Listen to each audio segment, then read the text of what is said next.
Hey guys, it is March 1st, so it is officially MS Awareness Month.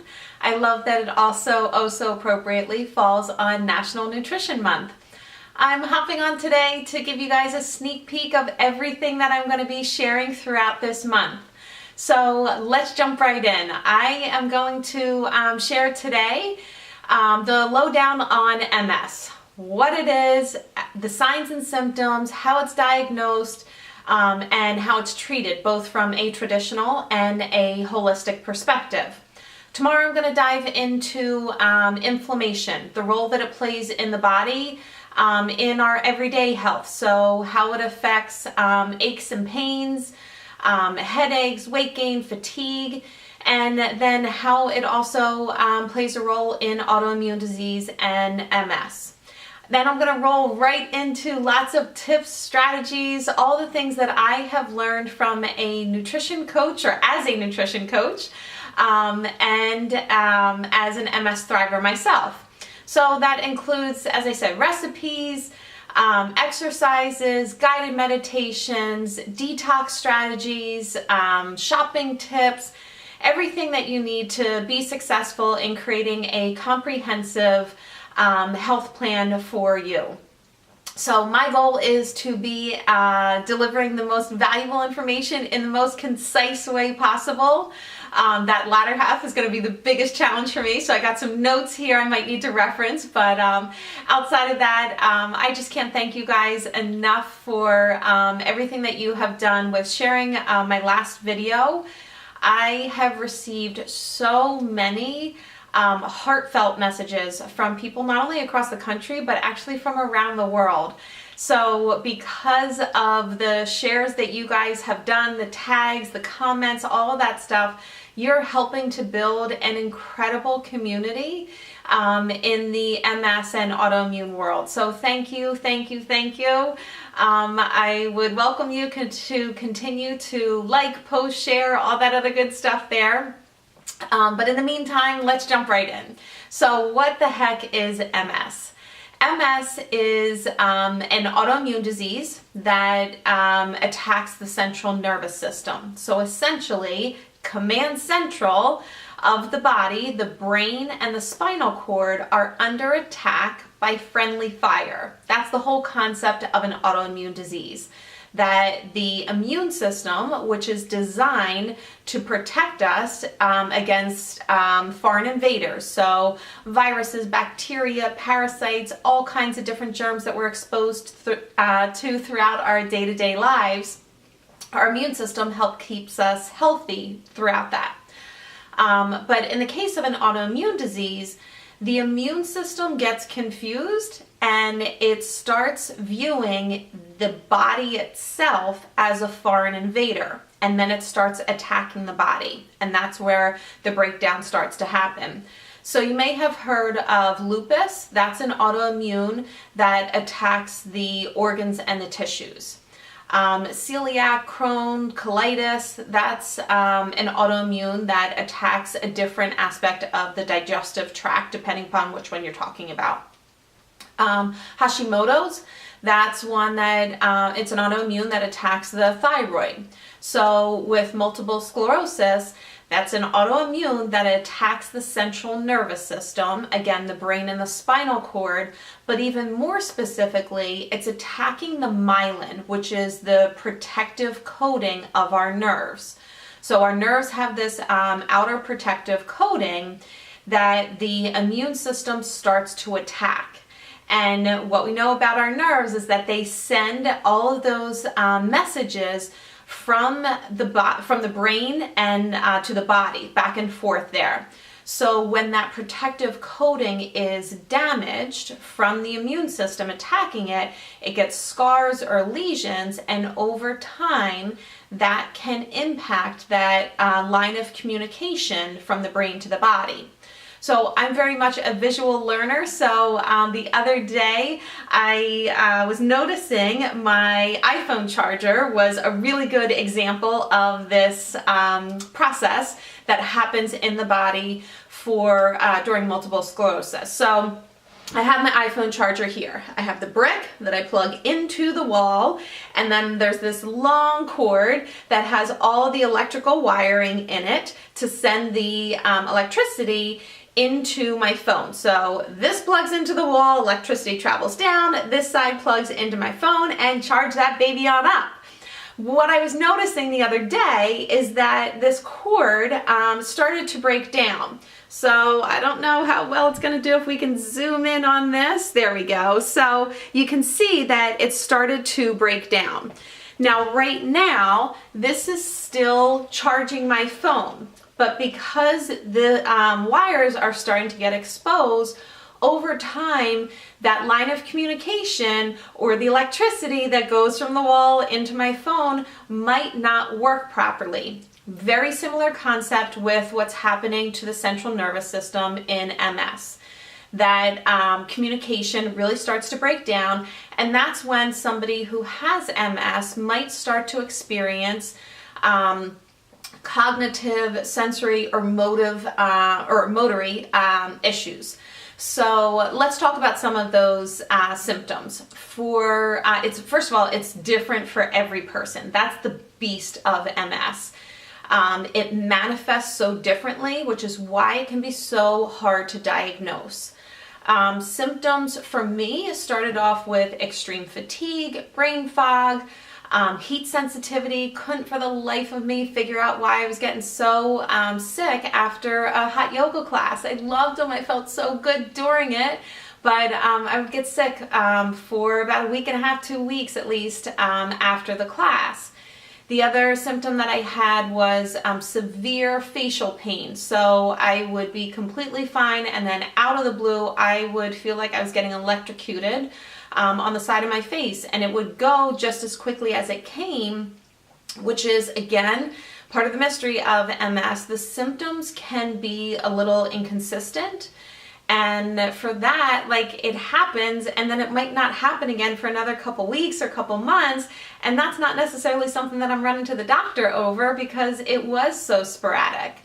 But those were the symptoms that I experienced. They're different for everybody, as I said, though. So other people can experience tingling or numbing in their body, like the hands, the feet, different parts of their body. Sometimes people will have challenges walking.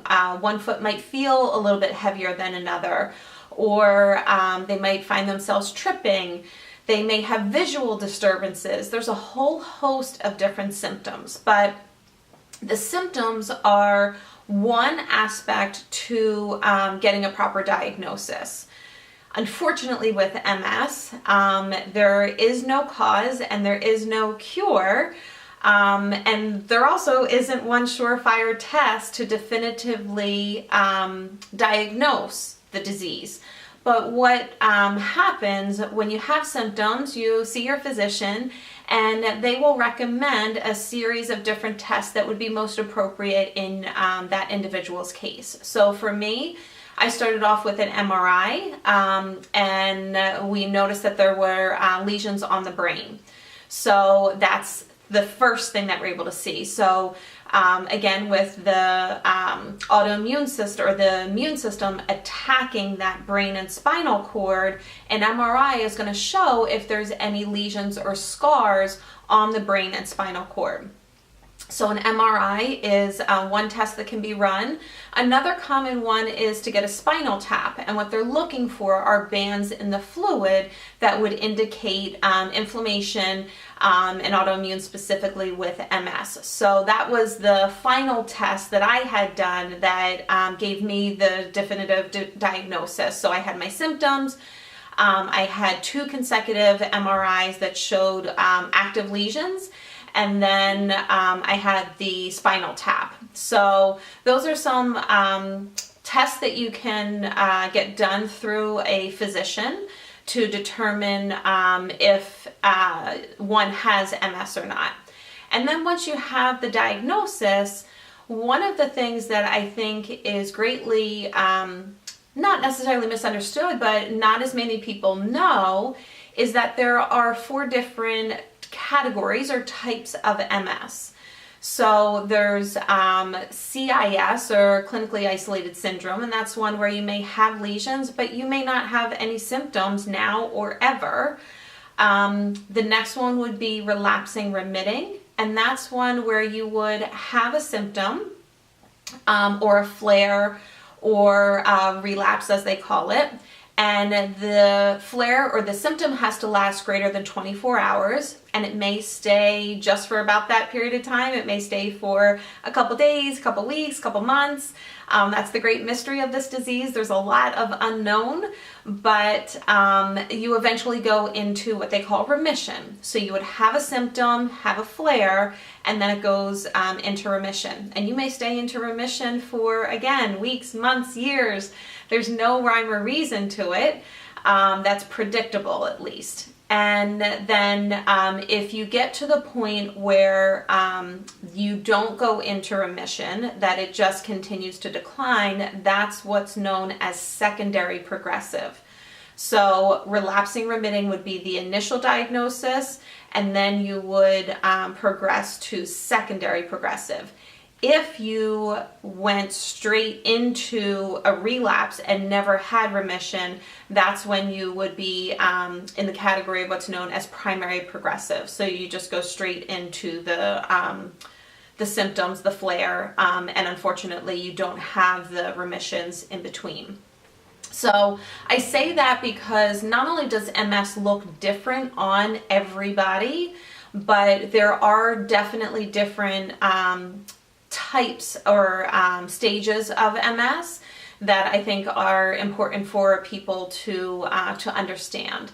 So that's what MS is, the signs, the symptoms, how it's diagnosed. Now let's talk about some of the treatment options.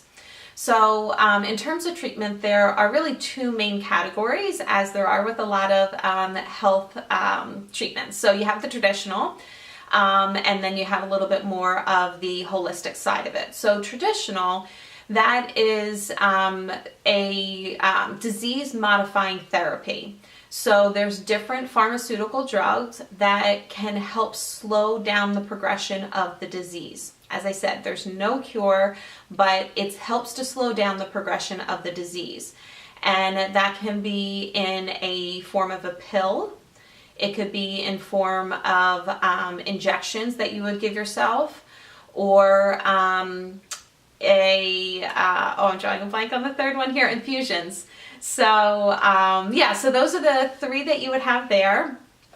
And then outside of that, we also know that diet and lifestyle plays a tremendous role on the body's ability to heal overall. So again, diet and lifestyle isn't going to cure it. Medicine isn't going to cure it. But what you put in your body and the way you choose to live has such an incredible impact on how you feel in your body. And that's one of the most important things when you're trying to manage your health, especially when you have a disease. What I care about most is how I feel, because that's what's going to impact my life the most. So I've definitely turned a lot towards the diet and lifestyle. I had the opportunity to work or to learn from Dr. Terry Walls. The Walls Protocol is one that she has established that she's gotten incredible results through countless clinical trials that she has run. So I'll definitely be sharing a lot more of that with you throughout the month. But, as we think about it, it's the food we put in our body, it's the way we move our body. So getting some form of exercise, whatever ability you have to do so.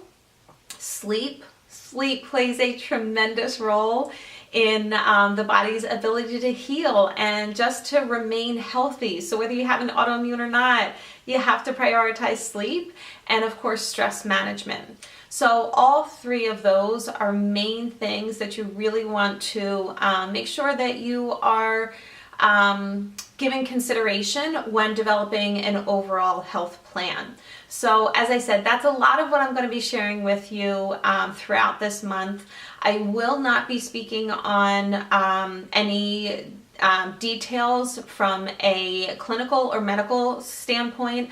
I do not have a medical degree. I am not in a clinical role.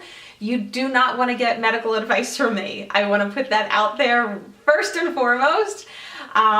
It's important to connect with your physician. So connect with your physician, have a good conversation with them, make sure that if MS is a part of your world, that you are on the best treatment plan that works for you, whatever that means for you. But what I'm going to be sharing with you are a lot of the diet and lifestyle things that I have done that I've really believed have made a significant difference for me, as they have with a lot of my clients. So I hope you find them helpful. Please tune in throughout the month. As I said, I'm going to be posting daily. And if you want to share what your biggest takeaway is, that would be fantastic. Like, comment, post, share, tag, all those good things. But I'm just so excited to be sharing this information with you guys. And thank you so much for all of your support. Happy MS Awareness Month.